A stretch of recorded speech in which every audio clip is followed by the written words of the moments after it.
Հաջորդ նորարարությունը, որը որ մենք առաջին անգամ կիրառեցինք Երևանի ավականու ընտրությունների ժամանակ եւ պատրաստում ենք նաեւ ազգային ժողովի ընտրությունների ընթառաջ այդ նույն կազմակերպել, դա ընտրություններին մասնակցող քաղաքական ուժերի վստահված անձանց ուսուցումն է։ Մենք Երևանի ընտրությունների ժամանակ գրանցված քաղաքական ուժերին առաջարկեցինք, որ եթե ցանկանում են, մենք կարող ենք տրամադրել դասընթացավարներ, որոնք կմոտենան գրանցված կուսակցությունների մատնանշած վայր, իրենց հետ տանելով նյութեր, իրազեկման նյութեր վստահված անձերի համար, կվարեն դասընթացները, կտրամադրեն այդ նյութերը եւ մեզ որևէ տվյալ, այսինքն վստահված անձանց վերաբերյալ որևէ գրացում մեզ պետք չէր։ Մենք ուղղակի նույնիսկ առաջարկել ենք, որ եթե դուք հնարավորություն չունեք, այսինքն տարածքներ, որտեղ որ կարող եք 20-30 հոգանոց խմբեր հավաքել,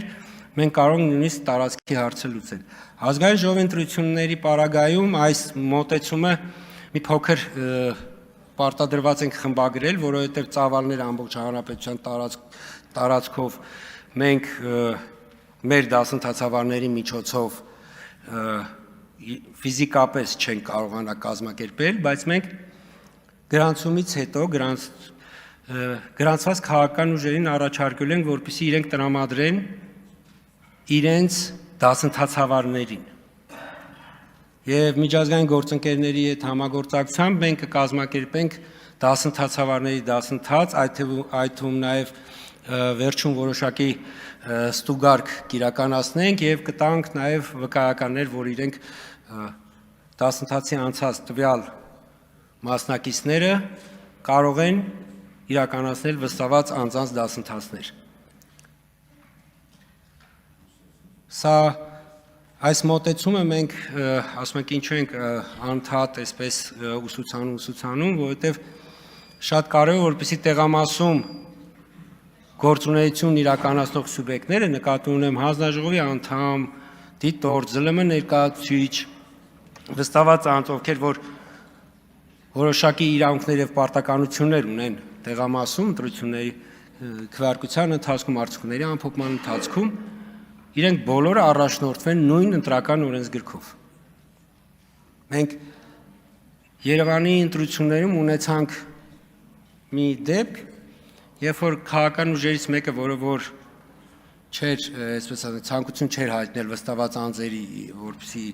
իրենց վստահված անձերին ուսուցում իրականացնեին, բոլոր տեղամասերին հրահանգ էին տվել, որ կարող են երկուական վստահված անձ միաժամանակ տեղամասում գտնվել։ Իսկ այս շփոթմունքը պայմանավորված է անում, որ նման իրավունք կուսակցություններ ունեն ազգային ժողովի ընտրությունների ժամանակ, թիմ ընտրությունների ժամանակ տեղամասում յուրաքանչյուր քաղաքական ուժ կարող է ունենալ մեկ վստահված անձ, բայց իրենց սխալ հրահանգը տեղամասերում առավոտյան Երևանի ավականու ընտրությունների ժամանակ առավոտյան մի, այսպես ասենք, շիլաշփոթ իրավիճակ էր ստեղծվել, որ ուղղակի մեզանից 15 րոպե պահանջեց, որ մինչև այդպես 8:10-15 մինչև այդ քաղաքական ուժի բոլոր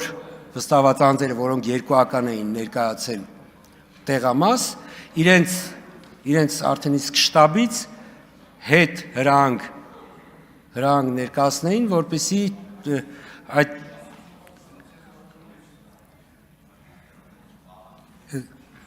Հարգելի գործընկերներ, խնդրում եմ բոլորդ զբաղեցրեք ձեր տեղերը եւ լռություն պահպանեք։ Հարգելի գործընկերներ, հաշվի առնելով այն հանգամանքը, որ 2 ամսից ազգային ժողովի ընտրություններն են, իսկ դուք համոզված եմ, որ բոլորիդ առավել շատ հետաքրքրում է, թե ԱԺ-ընտրությունների նախապատրաստական ինչ գործընթացների իրականացրել կենտրոնական ընտրական հանձնաժողովը, պիտի ես ներկայացնեմ այդ փուլը։ Ըստ էության 2024 թվականից ընտրական համակարգի թվային միջավայրը մանրակրկիտ ստուգվում, հետազոտվում եւ բարելավում է։